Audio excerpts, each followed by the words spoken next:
Following the recent global cyber outage, several major airlines are still clearing the backlog caused by the flight cancellations. And one of these companies is Delta Airlines. It's a big company and it's a US sponsor for the Olympic team. Their Olympic team, that is. So the fact is that an outage like this can disrupt online activities across the world.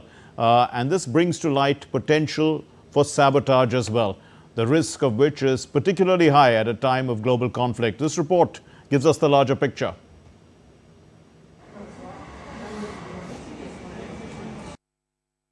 The recent Microsoft outage was caused by a glitch in a software update from cybersecurity company CrowdStrike. The update disrupted Microsoft's Azure cloud platform, leading to connectivity failures for various services like Outlook, OneDrive, Microsoft Teams and more. The outage had a widespread impact affecting airlines, banks, media services and even emergency services in multiple countries. From a factual point of view, it will not be a long-term issue, this specific vulnerability. However, the impact probably can affect the trust that users have, both in technology in general as a supporting system and specifically in anti-malware technology. The update disrupted the normal functioning of Azure, which in turn affected many businesses and services globally. Microsoft and CrowdStrike worked together to quickly identify and resolve the issue. They rolled back the problematic software update and implemented fixes to restore normal operations on the Azure cloud platform. But users are nevertheless concerned about third-party strikes. What we are seeing here is a prime example of third-party risk. We have to note that.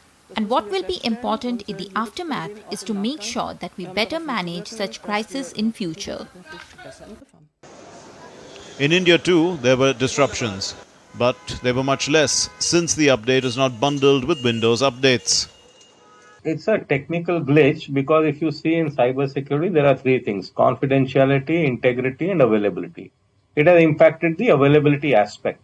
And a lot of people have not bought this as a tool to protect themselves. There are other competitor products also available, and people would have used those products instead of using CrowdStrike.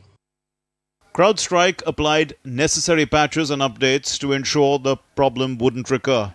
But the concerns it raises are much wider. Undersea cables are said to be the arteries that connect countries and people in almost every human activity, including trade, commerce, entertainment, and social interactions. A recent US Congressional Research Service report showed that commercial undersea telecommunication cables carry about 99% of transoceanic digital communications, including international voice, data, internet communications, and financial transactions. The entire global network of cables, consisting of more than 600 active or planned submarine cables crisscrossing the world oceans, is more than 500,000 miles long. That's enough to go from the Earth to the Moon and back a few times. The explosive growth of cloud computing has vastly increased the volume and sensitivity of military documents and scientific research crossing these cables.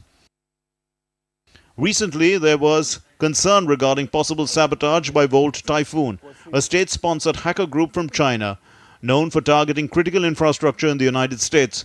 The group is alleged to have targeted sectors such as communications, manufacturing, utilities, transportation, and government. It is feared that a Chinese attack on Taiwan could involve China disconnecting Taiwan by severing undersea internet cables, making its defense and coordination much harder.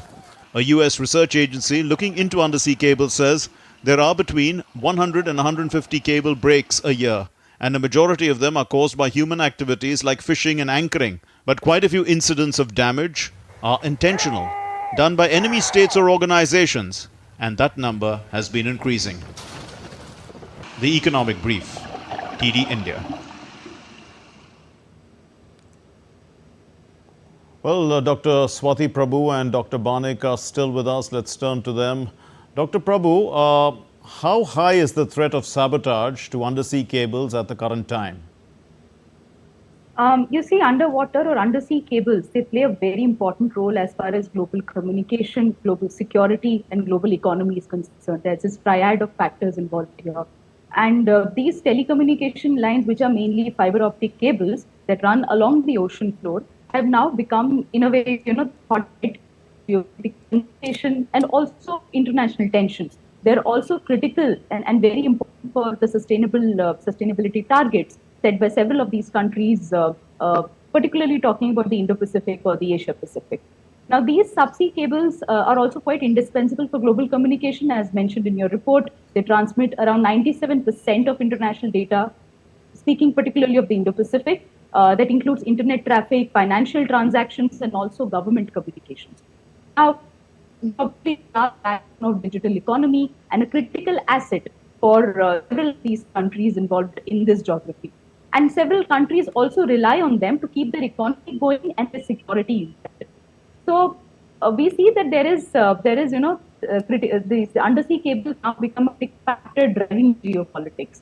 In this sense, I think we see this unfolding of great power rivalry or competition between America and China, who are waging a war here under the sea to have control over its infrastructure, which is accompanied by valuable data networks.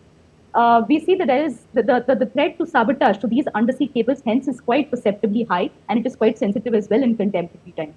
I want to quote an example. For example, in 2023, Chinese company HMNH, that's a tech company, it was set to build a submarine cable which was supposed to run from Singapore to France, but it lost its contract after the United States put a higher bid of around $600 million.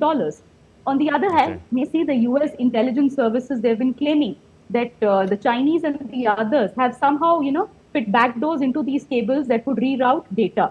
And your private data is no longer private, it is being hovered upon by intelligence services.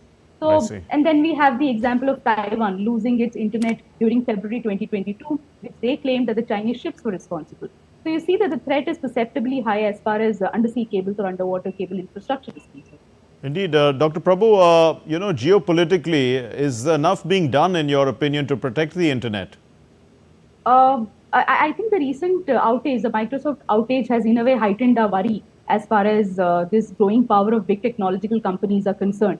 And it has also alarmed business enterprises, governments, tech community particularly. And there is this renewed vigor and again a call for action as far as improved security and stability measures in digital technology systems are concerned. It also, in a way, underlines the importance of cooperating as far as critical infrastructure is concerned, which is increasingly becoming interdependent on several factors, geopolitics being one of them. So there are several initiatives taken up by countries like, for example, America. They have a Team Telecom initiative. It's a 3-year-old interagency task force, which is intervening in projects like Southeast Asia, Middle East, Western Europe 6 cable, that again is going to link France to Singapore. Then on the other hand, we see the European Union as part of its Global Gateway initiative, where digital is one of the important pillars. They have been on a signing spree of digital partnership with several countries in the Indo-Pacific, for example, Singapore, we see Japan, Korea, also with India, the very recent EU-India Trade and Technology Council, which talks about digital infrastructure and digital goods. So you see there is a recognition to address complex interplay of security and developmental challenges, which are currently posing a threat to global governance. So there are several initiatives, but I feel ultimately building robust partnerships hinges upon a robust strategy of multilateralism. It is not going to last long unless there is a reformed multilateral attitude or a multilateral approach adopted by these countries, particularly the European Union, India, America, Japan, Australia, which are like-minded partners in the Indo-Pacific. Right. Dr. Banik, so that's on the international level, but organized hacking has been around for some time, and that's why people employ several layers of internet security on their software. How much do you think, is a concern that cyber warfare poses to digital economy, to digital transactions, that they are continuing to grow, but the concern, from the concern point of view? Yeah, from the perspective of the economic cost, it is estimated the cost of cyber warfare is around $9.4 trillion US, and it is growing every year. So it is almost 2 times the size of the Indian economy. Now, if you look into India, we have close to 800 million people who are using internet. Almost 1.5 billion people are using mobile phone. And if you see the transaction which is happening through the digital mode of payment, it is almost 40% of the size of the Indian economy. So looking from that perspective, cybersecurity is a very important thing that the government of India should look at. Because you mentioned about the CrowdStrike, the only country which did not got impacted that much because of CrowdStrike is China, because they have built their own cybersecurity system, which is not too much aligned with the Microsoft or Alphabet of the world. So in that way, they were able to not get impacted that much. What most of the European or the American aircraft or the hotel or the cargo shipping companies got impacted. Having said that, in India, there is a precedence of cyber attack. I think in the port of JNPT, the MIS system was hacked. Likewise, the roster of Air India was hacked 2 years back. So this is a very important piece of that the government should take into account, because not only we are talking about the financial data, but also, like you mentioned, we are also talking about defense-related data. So, looking at this aspect, having students.